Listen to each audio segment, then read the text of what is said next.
भारत को trade deal पर blackmail करने वाले अमेरिका पर रूस और चीन ने ताबड़तोड़ हमले शुरू कर दिए हैं। रूस और चीन ने पीएम मोदी का काम आसान कर दिया है। पीएम मोदी अपने फैसले पर टिके हुए हैं। भारत अमेरिका को बोल चुका है कि ट्रेड डील होगी तो उसमें हमारा भी फायदा होना चाहिए। इतना करने के बाद पीएम मोदी शांत बैठ गए हैं और डोनाल्ड ट्रंप का ड्रामा देख रहे हैं।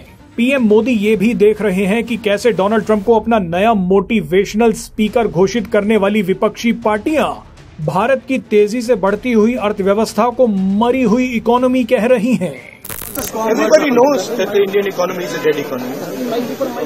बहरहाल डोनाल्ड ट्रंप की जो नस दबानी चाहिए वो पीएम मोदी ने दबा रखी है। बाकी का काम रूस और चीन बखूबी कर रहे हैं।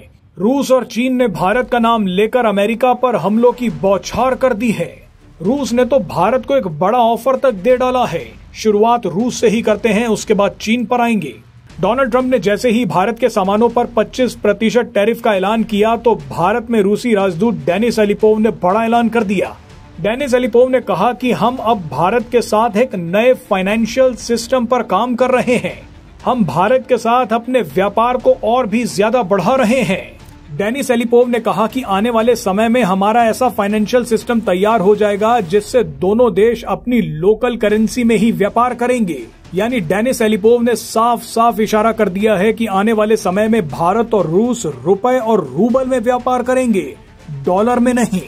रूस अब खुलकर भारत के समर्थन में आ गया है क्योंकि डोनाल्ड ट्रंप ने रूस को भी भारत जैसी ही धमकी दी है। ट्रंप ने रूस से कहा है कि जल्दी यूक्रेन से जंग लड़नी बंद करो और शांति प्रस्ताव पर साइन करो, नहीं तो मैं नए सैंक्शंस लगा दूंगा।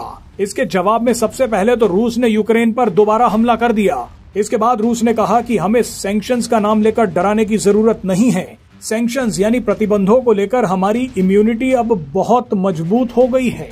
बहरहाल इसके बाद बारी आई चीन की। चीन ने कहा है कि ट्रंप भारत और हमें धमकी दे रहे हैं कि रूस से तेल क्यों खरीद रहे हो, तेल खरीदोगे तो टैरिफ लगा दूंगा।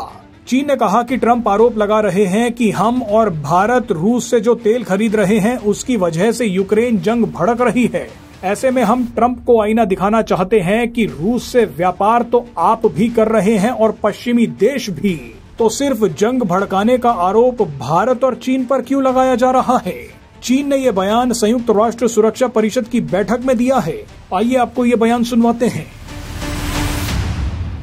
दरअसल आज भी अमेरिका रूस के साथ व्यापारिक संबंध बनाए हुए है।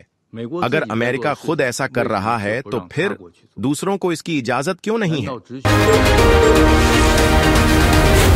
जी न्यूज़।